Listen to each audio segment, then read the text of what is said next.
This is an RNZ podcast. A quick warning, this podcast includes allegations of child sexual abuse, so listener discretion is advised. If any of the details are triggering, please talk to someone. If you're in New Zealand, you can call or text 1737 to speak with a trained professional. Well, the whole thing revolts me for starters. Throughout 1992, the police would call Peter Ellis and his lawyer Rob Harrison in to watch videos of the children Peter had once cared for, describing pretty horrific abuse. Abuse they said was carried out by him.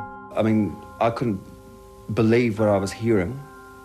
The thought is repugnant. It revolts me, quite frankly, to even hear it, to hear some of the words that are said. Peter Ellis and Rob Harrison would be escorted to a room inside the Child Abuse Unit's Colombo Street offices. I shudder. I just literally feel ill. I'm thinking that's actually being aimed at me. I'm being accused of that. And people that have known me all my life, they know it's not true. It's just not in me to do things like that. This is Conviction, a podcast about the Christchurch Civic Creche case. I'm Ali Jones. And I'm Alexander Beese, and this is episode 6, Spikehead, Stupidhead and Boulderhead. When children are that little, they don't use language and they don't have the same sort of concepts as we do. My daughter, like all children, has a good imagination, but there's nothing in her life experience that can imagine talking about other men doing things to her. They go off into fantasy land and start talking about flying on elephants. Things like we took him to a cemetery and made him dig up Jesus and stab him in the forehead. I mean, for God's sake.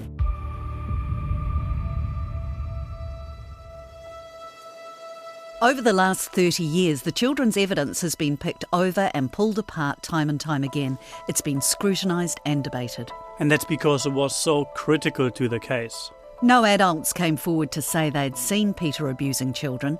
There was no definitive physical evidence of abuse, nor was there any DNA to tie Peter to any crimes, or anyone else for that matter.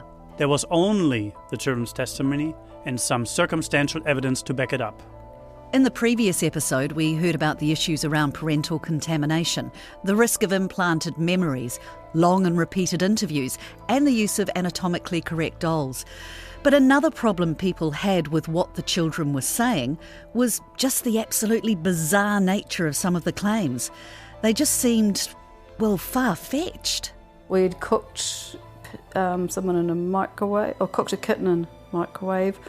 Marie picked up and threw a chair. We'd buried a child, and this child didn't exist. And out of the blue, it wasn't only Peter Ellis being accused. Gay Davidson, the creche supervisor, so Peter's boss, was accused as well of what's become known as the circle incident.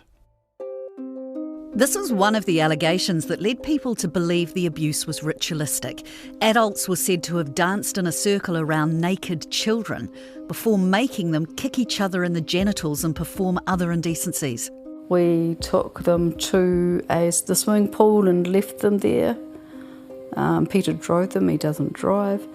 One child came through my roof of my office, which is concrete, in a cage. He was lowered through the roof. Being in a big group and naked with tin cans around our neck, playing instruments, getting the kids to hit each other. It was really nuts. Gay, as well as teachers Marie Keyes and Jane Buckingham, were all implicated. The boy who first brought up the circle incident was Bart. Remember, we're not using the children's real names, they're permanently suppressed. We're using the pseudonyms given by Lindley Hood in her book A City Possessed. Whether you agree with what Hood writes or not, it does help us keep the children straight. Now, Bart was 5 or 6 when he was interviewed in 1992. And through several interviews, he made some quite striking claims. He said he'd been made to eat poop, that Peter had put his penis up his bum, and that it felt ticklish, that he'd had needles inserted into his penis, and that other men and someone called Robert had also been cruel to creche children.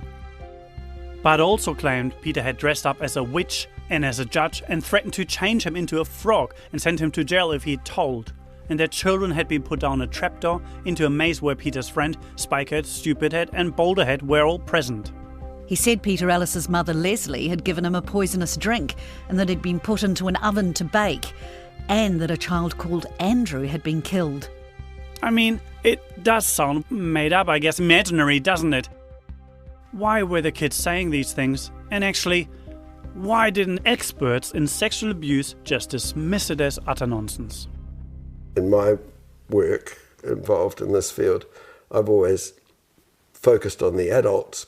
Previously, we heard from Barry Parsonson talking about the reliability of children's memories. Because I think the adults are in a position where they interview a child and go through things with them in such a way that they can cause the child to become more firmly entrenched in the belief that something's happened to them when it may not have. He's a clinical psychologist and one of the few people to have seen the full, unedited videos of the children's testimony.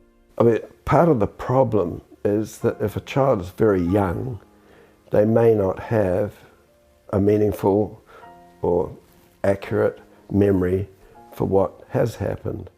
And we know now that false memories can be implanted. Parsonson has a number of concerns about parental contamination and how the interviews were conducted, and he doesn't believe the children's evidence is reliable. Well, actually, Peter used to call the little swimming paddling pool that they had at the centre, he used to call that the Centennial Pool because that was the name of the major swimming location in Christchurch. So it's no wonder that some of these children assumed that, they'd been taken to certain places. Many of the allegations involve the children being taken away from the creche and abused at various sites around the city, like the Park Royal Hotel, the Masonic Lodge, and even at Peter's own home, and the Centennial Pool. Back then, Peter Ellis told TV3 reporter Melanie Reid his thoughts on where these allegations came from. One child mentioned a house that I lived in 7 or 8 years ago. I mean, he wouldn't even be born. Their ideas must have come from somewhere, though. Why would these kids be talking about, specific houses and sexual things at 2, 3, 4 years old? Well, for starters, the parents took those children to those houses. The police told them that is where I lived once. And the children were taken to, well, is this Peter's house? I have been told that the police have actually driven children all over town in a police car. Parsonson heard similar stories and suggests parental involvement may have influenced a lot of the children's claims. One of the mothers drove her son around the city to point out different parts of the city to which Peter had taken them, like the Masonic Lodge and other sorts of things. So believing these children without knowing what was going on in the background, both in terms of parental involvement and also the imagination that the children were displaying, meant that some of this material that they were presenting as evidence was simply not true. Barry Parsonson also has some ideas about why the children might have come up with some of their more fanciful allegations. Bart, was going to the movies occasionally. One of the films that he saw was Hook. Looky, looky, I got hooky. And in Hook, people were put in cages and hauled up and this sort of thing. And a lot of that seems, there was pirates involved, there's cages, there's those sorts of things come into it, and you can just see that if you've seen this in a film, you can easily transfer it into your imagination as being something that's happened in another place. Does Winston send you that copy of the Muppets thing? This is Zoe. She worked at the Civic Creche for more than a decade. And no, I didn't receive the Muppets thing. I had it for you, but I just bought a house this week. Unfortunately, the video seemed to have gone missing in the move. That was amazing, that Muppets. I used to have it for my little grandson. And this girl, because the Muppets were usually fun, but this one, she's dressed up as a young sort of teenager, and she's got one tooth blackened out. And they say they'll invite you in and they'll put you in the oven and they'll put you down a chute and all this sort of thing. Very similar to what we were accused of. So whether that was in the children's minds, I don't know. We come to see from when I was arrested in 92 on my birthday, right up to around about October. So 6 months I've been seeing children's interviews and hearing the dreadful things. You had the witches thing scenario. Wizard of Oz was on, you know. None of the kids wanted to play the witch, so I just said, Debbie, you've got the nose for it, you be the witch. I didn't say that out loud, did I? No one really disagrees that the children's stories sounded outlandish, but a lot of the experts say you need to look deeper, that how children tell their story is not as important as what they're saying. Remember Dr. Deirdre Brown? She's a memory specialist from Victoria University. A burning stick up my bottom might be a way of trying to express that it was something was put up my bottom and it was painful and had a burning feeling. And so when I think about, what I see on TV or in cartoons or whatever, maybe it was a burning stick. That's one way we could interpret that. The other way is that it's just children in fantasy land. Sarah Crane, the psychotherapist who counsels some of the crash families, echoes Dr. Brown's points about how such young children communicate. When children are that little, they don't use language and they don't have the same sort of concepts as we do. And so when they were talking about play, everything was mixed up together. But she says the kind of play she saw in her counselling session with the children was disturbing. But the children's play, it was pretty weird, some of it. And a lot of the play was to do with wanting to be safe and, making little nests. Often they played in quite small ways, using my doll's house and things like that. I felt quite concerned and worried about them. So the idea is that rather than these movies and TV shows implanting memories, the children use the language of these imaginary worlds to describe their own real world, especially the scariest parts of it. Yeah, there's plenty of experts on that, and I'm not one, about children using available ways to describe things. Now, this is the woman we're calling Rose. You'll remember she's the aunt of a child at the creche who accused Peter Ellis of abuse, and she still does. Her family sees those fairy tale elements, the ovens, the witches and all of that, in terms of the language that's available to the children at the time to describe things they found frightening. Available to them might be, their metaphors are going to be what's available, their descriptors are going to be what's available, and their vocab and their kind of storytelling range vocab is going to be, of course, influenced by where they get their language from. But as I say, it doesn't change the hair-raising reality of what it was like for families in whānau, wider whānau. I wasn't able to speak directly to Bart's mother, but I found this clip in a 1995 episode of TVNZ's current affair show Assignment, and she completely rejects this idea that the kids were making up stories based on what they'd seen on TV or at the movies. Why would a child come up with such horrific detail in their fantasy world? I don't believe that our child lives his life through fantasy. It was very real, and when a child is lying on a couch in a fetal position, spewing and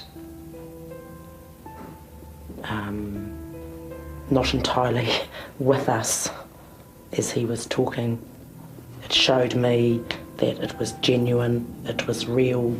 And a lot of parents couldn't imagine how their preschool children could be talking about penises, oral sex, sticks and bums, sexualised stories they'd known nothing about unless something awful had been going on. Here's Carrie's mother in 1993 from TV3's 2020 programme. My daughter, like all children, has a good imagination, but there's nothing in her life experience that can imagine talking about other men doing things to her, or eating poos, or having a penis put up her bottom. She'd never hear about it, and you don't imagine things like that. It's impossible. I can't imagine things like that. So there's no way that a 5 or 6-year-old can. Everyone wondered the same thing. So in the same programme, Melanie Reid put the question to Peter Ellis. How has it happened that you have ended up having allegations against you that are horrendous? needles in anuses, penises in mouths, making children eat feces. Well, the whole thing revolts me for starters. Do you agree, though, that children, as a rule, don't know about sexual things? Well, I would have thought not. I would have thought that children wouldn't know, but I am just starting to wonder what. It depends on their home. I mean, it doesn't necessarily have to have come from the Civic Childcare Centre. I mean, in fact, I know it didn't come from the Civic Childcare Centre. Children have got retentive minds, and if they're questioned sufficiently and long enough, and depending on what questions they were asked, then they're going to hold some of those thoughts in mind. And then when they get asked a question by an interviewer, they've been given those thoughts, those questions. And in that case, they've been given it by their parents. There are studies that show that children, incorporate information from overheard conversations into their own accounts as if that information was something they experienced or heard directly. This is Dr. Deirdre Brown again. And over time, the children may come to believe those things. They may feel very real. They may feel very convinced that this is what happened, particularly if along the way they've been reinforced for that. You did a great job today answering those questions. Well done, You've been a brave girl or a brave boy, and that was, good job. And so then the message is, oh, okay, so what I said today is the thing I meant to say. I'll say it again next time I'm asked. Now, she says generally children's disclosures can be trusted. If the explicit information came about through a spontaneous disclosure, so the child's offering it up without any kind of prompting or questioning, we might be more confident of its accuracy. So what she's saying is that a spontaneous disclosure is more believable. Yeah, but there's another way to look at this. Remember Michael Salter, the Australian criminologist? Well, for most of us, these stories about trapdoors and kittens and microwaves and the like, they make us think that the children must be imagining things, right? Well, Salter quotes a study by the American Professional Society on the Abuse of Children. In 1997, they published a study in which they took a series of substantiated child sexual abuse investigations. And the outcome of the study was actually that children who made so-called bizarre disclosures or unbelievable disclosures, that these were children that had been subject to more severe child sexual abuse, and actually corroboration was more likely to be evident in cases with so-called bizarre disclosures than in other cases. His point is that adults offending against children is bizarre. Now, for a 3 or 4 or 5-year-old child who's subject to, I think what we can agree is torture, there is no right way for them to disclose what they've been through. They don't have the capacity to make sense out of that kind of behaviour. I mean, we would struggle to make sense out of it as adults. So we need to put children's disclosure in the context of their limited psychological development, and to view so-called bizarre disclosure as evidence that the child is just fantasising, to take that as a default position is very dangerous. In part, he says, because what preschooler imagines being abused? The suggestion that children's fantasy life or imagination includes fantasies of sexual violence and being sexually victimised is an extraordinary proposition. To complicate things further, the stories of the crash kids kept changing.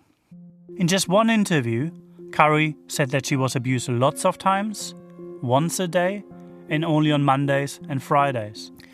When 5-year-old Bart was asked why he didn't mention the circle incident until in his later interviews, he said, "Oh, I just remember today."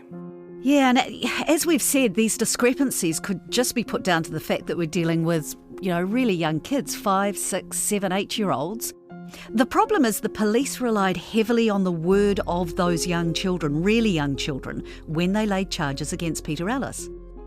Having heard everything laid out over the last couple of episodes, the contamination, leading questions, the risk of implanted memories, even if we can't dismiss children just because they're children, can we trust what these children said? But it wasn't just what they were saying, Alex. Their families say it was also how they were behaving. In 2022, one complainant child, who'd be in her 30s now, appeared in a New Zealand Herald podcast. And she says in that she began to hate going to the creche and leaving her mother. Here an actor reads her words. And I can remember just screaming and crying and holding onto her jersey as tightly as I could and trying to let her know not to leave me and that this was not a safe place and don't leave them, but not being able to communicate that in a way that she would understand. I remember a sense of betrayal and being alone in the world for the first time, as here was someone who was my rock, my anchor, and I couldn't make her understand, and she left me there. And that feeling of aloneness has been quite pervasive through most of my life. Psychotherapist Sarah Crane saw some of these behavioural issues. I'm thinking there were two, at least, who stopped being able to sleep on their own. A couple of them, they had to sleep on top of their mothers to be able to feel safe at night. You know, to me, that's pretty extreme. And so there were a lot of things like that. And they were very anxious, very scared. Could those things you've seen, you know, the clinginess or this being scared, being compounded, I guess, by having gone through those kind of processes? I think it's always a risk. And I know a couple of families that I saw, they chose not to allow their children to be complainants, and I completely supported them, which made me very unpopular with the police, I think. But never mind about that. In 2000, one father told the Dominion newspaper that he sought help for his daughter months before charges against Peter Ellis were laid. He said it was through pictures she drew that the abuse was revealed. Bart's parents also noticed some concerning behaviour before the interview process had even begun. In another Dominion Post article in 2003, they recalled a dinner where Bart put a fork into his carrots and said, quote, "This looks just like a big fat penis that you put in your mouth." When asked if they jumped on the abuse bandwagon, whether they were too eager to believe the worst, Bart's father says the opposite was true. And we've used actors again to give all the complainants who spoke out in this article a voice. When he did finally start telling us what had happened, I kept saying, "Are you sure about that?" I didn't really want to believe him. Bart was 17 when he spoke to the Dominion Post. I would have been happy to never talk about the abuse ever again. I want to forget it, but I'm sick of being called a liar. And if I don't say anything, Peter Ellis will keep going around saying he's innocent and more people will believe him. And while bits of his interviews back in 1992 sound fantastical, Bart's adamant he's telling the truth. The Dominion Post journalist Lindley Boniface specifically asked whether it's the memory of the abuse that frightens him or the memory of being told he was abused. Bart doesn't hesitate. "I remember lots of it," he says. I stand by everything I said when I was little. I didn't make anything up. But back then I believed everything I was told. Now I can make more sense of it. For example, I was told I was put down a trapdoor. Now I think it was just a laundry chute with cushions at the bottom. But when you're a little kid, you think adults are always telling you the truth. 11 years after her first claims, 17-year-old Kari spoke to the Dom Post in that same interview as Bart. In it, she's very clear her disclosures weren't incorporated information. She echoes her mother's point. How on earth could she know about this stuff unless it had happened to her? How would a 5-year-old know about ejaculation? My parents had never talked about that to me. I was able to describe it because of what Peter Ellis did to me, not because anyone had told me about it. It's bullshit that we were told what to say. The parents had nothing to do with what we said. All my parents ever said to me is that I should tell the truth. His sentiments are echoed by the complainant who spoke to the Herald in 2022. Certainly the claim about being led by parents, it's not my experience of things. I had some very good incentives not to disclose. I was told that my parents would be killed if I told anyone, that they would either be turned into paper and put on a bonfire or taken to the dump or turned into gherkins and eaten. And I guess even then a sense of shame, a sense that somehow this was dirty and taboo to talk about it. Bart's testimony, in particular, has been pulled apart over the years because he went from saying nothing to describing some of the most extreme and bizarre things. Victoria University sociologist Professor Mike Hill has studied the transcripts of the children in this case, but he has also looked at other international cases where there are unfounded claims of ritual abuse. Children often follow a pattern. In the first interviews, they will often deny anything happened. So that they'll say, no, it didn't. He didn't abuse me. He didn't do any of that. And then they get to a middle section where they start saying things about poos and wees, which is what happened in the Christchurch case. And then finally, they go off into fantasy land and start talking about flying on elephants and totally fantastic dream events. But Bart has a simple response to that. Of course we didn't say much at our first interview, would you? I didn't want to say anything to anyone I didn't trust. I was real scared of Peter Ellis. Now, we're going to take you a little bit of a diversion here, away from the civic crash, and pop along to another preschool in the area. Bear with us, because while we're at a different crash, you will recognize some of the names. At the beginning of 1992, Ms. Magnolia moved her son Jeffrey to a different daycare. Now, we're not going to name the new crash, for reasons that will become clear. And we're sticking with the same pseudonyms for Jeffrey, the boy who said, "I don't like Peter's black penis," and his mother, Miss Magnolia. According to the book A City Possessed, the staff at the new preschool were aware of what Jeffrey and his mother had been through, and they were really supportive. And initially all went well, but as the year progressed, Ms. Magnolia became worried a gay worker there was actually the Robert named in the Circle incident. By the end of 1992, Ms. Magnolia had laid an official police complaint against this new teacher. What happens next is almost like a parallel universe, a look at how the civic crash case could have played out if it had been handled differently. Again, Jeffrey didn't offer up any information in his official interviews, and again, Ms. Magnolia pressured the childcare centre to talk to the other parents. But here's where this case differs. The allegations were kept quiet throughout the initial police inquiries, and without corroborating evidence to push forward, the case was closed. When Ms. Magnolia tried to rally parents, spreading the allegations, the detective leading the case advised the head teacher to threaten her with defamation proceedings. And that was it. No arrests, no media, back to business. That teacher from the other childcare centre and I emailed back and forth a few times. Here's what he wrote to me. Alex, I'm reluctant to become involved. I have good friends on both sides of the fence of this experience, and my own thoughts are also divided. I have family who attended the creche as well, so this is not something I can easily discuss. I have a career to maintain in a close-knit ECE, early childhood education community. I've been made vulnerable in the past and have no need to revisit the trauma of those days. Not that keen to be included. Sorry. Now, I've also tracked down the police officer of that particular case. He too, again, didn't want to speak to me on record and wasn't interested in comparing the cases. But he did say to me that he had been involved in the civic crash investigation as well, and I got the sense he still believes in Peter Ellis's guilt. He said something along the lines that he'd seen things the public hasn't. You'll remember that after his arrest of March 1992, Peter Ellis was frequently being taken down to the station to watch videos of the children's interviews and to answer questions. He noted what they were saying with horror, but also a kind of sense of hope.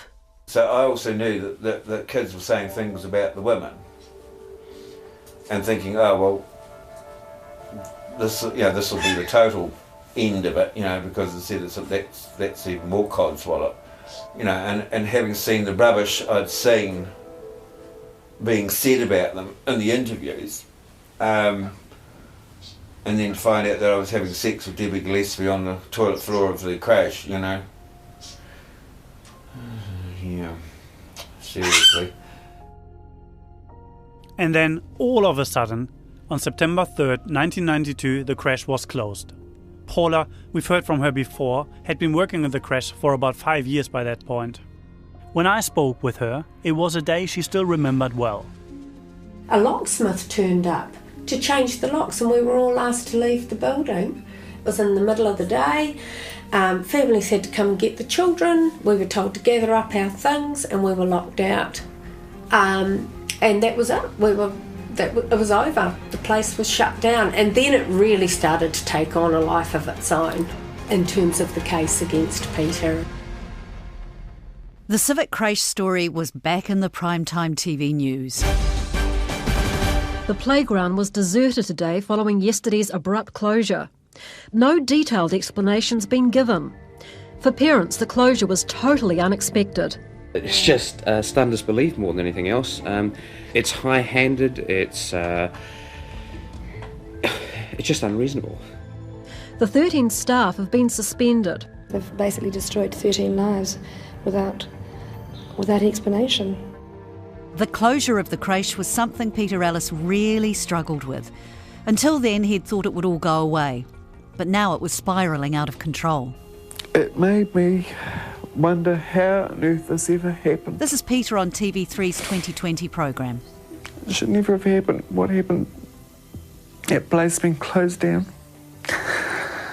There were good people in that place. Something went wrong. And it was nothing to do with sexual abuse of children. It was to do with people that decided that it had happened. She didn't like it, but after getting over the shock, Paula could see why the council closed the creche. I guess by now they felt that it was such a festering sort of little pit of satanic ritual abuse, and it was already so dirty and sullied that, it's maybe a bit like when they discover bodies under a house. It's like, oh well, that house will now have to get torn down and, the site cleansed and all that sort of thing. It sort of felt like that to me, that it was like this civic creche now was just such a sullied, dirty place that, close it down and almost board it up. 3ZB News has obtained copies of a damning report on the Civic Childcare Centre. That feeling that the creche was a festering pit, as Paula puts it, was partly due to a new report released by Rosemary Smart. And her report says Alice's personal problems were classic signs of a potential sexual abuser. Now, Rosemary Smart was a psychologist tasked by the Christchurch City Council to review management practices at the creche. She began interviewing staff and others right back in March 1992, about 6 months before the preschool was closed. The report says childcare workers at the Civic Centre were abysmally ignorant of sexual abuse. Management problems are blamed for the fact that the alleged abuse went undetected. The report says complaints procedures were not clearly understood by staff or parents. It says Alice was able to get away with completely inappropriate behaviour, and most staff members eventually just accepted it. The report put the creche case back in the headlines. Ms Smart says staff described Alice as an unstable person who drank heavily. He flaunted his abnormal sex life and talked openly about being sexually abused at the age of 8. A couple of years later, investigative reporter Melanie Reid asked Peter about this. Were you ever sexually interfered with when you were a child? No, I was never sexually interfered with. The report goes on, saying Alice was also rough and unnecessarily punitive. He hung a boy on a fence by his clothing and threw a girl into a chair. Ms Smart said Alice was popular and it was possible parents and staff accepted his outrageous behaviour because he was bisexual and seen as being different. In Christchurch, Amanda Kropp. First and foremost, I can tell you categorically that none of us were absolutely blind to seeing sexual abuse. Paula says the Smart report was a kick in the teeth. To be made out that we were so incredibly ignorant that all of these things were happening under our noses is just insulting. It's really insulting. We were not that naive or green. And we certainly weren't facilitating opportunities for abuse, and we certainly weren't blind to it. Paula remembers her conversation with Smart. I would say that I was in there for 3 to 5 minutes. I remember her being extremely sweet and friendly and nice and, sort of very smiley. And I remember that vividly because she had rather large teeth. I think we were led to believe that she was coming in through the Christchurch City Council as our employers to sort of clarify our procedures and practices and how the centre operated, and to almost to some extent to be a support person for us. Paula said many of the staff thought talking to Smart would be an opportunity to clarify some of the things they said to police, which in hindsight they felt might have been taken out of context. Just things like hanging the child on the fence and throwing the child into a chair. We had a great big old-fashioned puffy armchair, and it was actually a game the children adored. They would stand on a little plinth in front of the big puffy chair, and Peter would throw a cushion at them and it would knock them backwards into the chair, and they just loved it.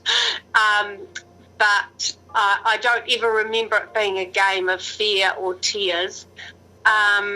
He did things like tarring a treatment, which was, pretending to grab their ears and twizzle and twist, and sometimes he was probably a little bit rough. But he actually wasn't overly punitive. He was pretty kind, really. He was into fun and games and hijinks. Sarah Crane, the psychotherapist who counselled some creche families, saw Peter's hijinks differently to Paula. Yes, there was something, and this might have been in the culture there with the other staff, I don't know, there was something sort of quite mean. Like children said things like, the worst thing was when he pinched my ear really, really hard, and then he laughed. There were those sort of, and a couple of children reported, that sounds so formal, when they were in their play, they had this sort of play that often when they're little, they have a special blanket or a special toy that they take with them. And those used to get taken away. And I said to the parents, well, this doesn't quite make sense to me, because children have those kind of things with them so they can feel okay, feel safe, feel good, be all right about being away from you. And there were just sort of things like that were quite disturbing.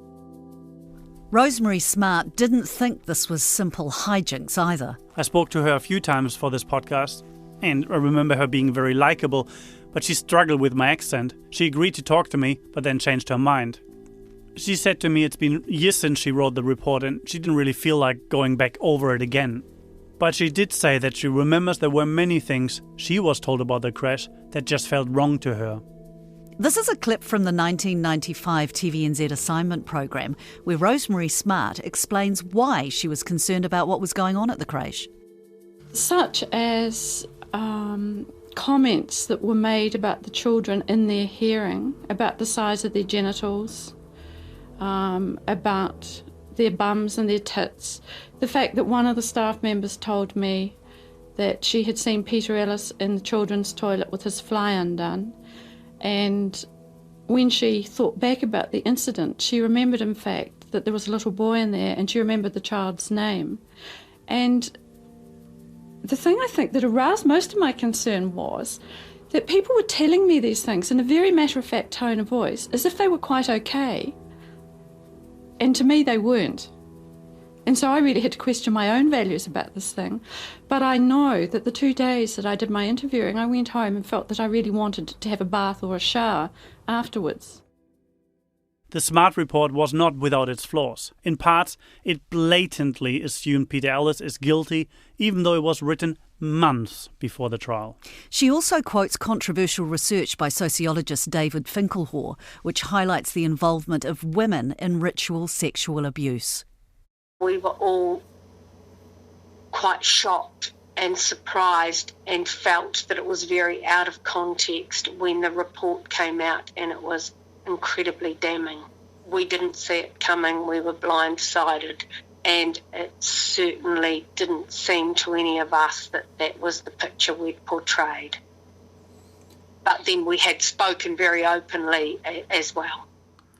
Do you think, in retrospect, that there were things where one could have reined in Peter, or where the practices could have been slightly different? Yes, definitely. Things that were happening there would seem abhorrent now and professionally unacceptable. However, I think that was a journey that the whole professional sector was on. And do you think that report had an impact in the closure? Yes, I think it was one of the driving forces. One of the police officers involved in the case later told author Linley Hood that they were given a copy of the report and that he was certain it had been a factor in the decision to close the creche. To recap, the report painted a picture of the creche as a place rife with sexual innuendo and of the other teachers as being willing to turn a blind eye to the worst of Peter's behaviour. And that got the police to wondering whether the other teachers could be involved. Well, Paula reckons it's no surprise the women were dragged into it. Well, those evidential interviews were relentless. The only time the evidential interviews actually stopped for a child was when they ran out of people they could name and stories they could come up with within the civic creche. And so they started disclosing about the police, because they were having a huge amount of contact with the police in their lives. You know, they were going around to their homes and dealing with their parents and things, and they'd started naming police, or some of the actual social workers who were doing the evidential interviews started to get named. So, of course, that's when it was like, oh, well, this is obviously, gone too far, and these children have done far too many disclosures, so we'll shut it all down. But the net was already cast. As we ticked over into October 1992, nearly a year after the initial complaint, the police launched the next phase of the investigation. I so clearly remember the day there was that knock that detectives have on the door, if there's no one else knocks on a door like that. And now it wasn't just Peter Ellis under suspicion anymore. In the next episode, the case fully blows up. 7 o'clock in the morning, and I think I was asleep, and opened the door to Neville Jenkins with the search warrant and a whole team of other people, cars down the street, and all these people in overalls. And I thought, what is going on? It was really bizarre. And that was the moment I thought, you're going to arrest me. Peter Ellis did not act alone. It was an organised and systematic method of abuse. One of the allegations that was made against me was murder. He stormed off in a bowel rage, and I was dumped and left there, and then taken by one of the policemen to the police cells. My whole mouth went dry and my body just trembled. I had a lot of faith in the police, like most people. I thought there probably was something to it. Thanks for listening to Conviction, the Christchurch Civic Creche case hosted by Ellie Jones and Alexander Beezer. Conviction was made by Monsoon Pictures International with support from RNZ and New Zealand On Air. The series was written and produced with help from Aliki Siantolis, Liz Garton and Tim Watkin. Blair Stagpool was the audio engineer. Voice actors in this episode were Jeremy Ansell, Blair Stagpool, Katie Fitzgerald and Leonard Powell. Thanks go out to RNZ's commissioning team, Kay Elmers and Tim Burnell, for giving this project the green light, and to Hing Yi Kong for designing the webpage. And to Nataonga Sound and Vision for help with some of the archival audio, as well as MediaWorks Discovery, Getty Images, TVNZ, and the Livingston Family Trust. The key image for this series is courtesy of North and South. Conviction can be found on the podcast page of the RNZ website. It's also available on Apple Podcasts, Spotify, Google Podcasts, and iHeartRadio. Follow the series so you don't miss an episode.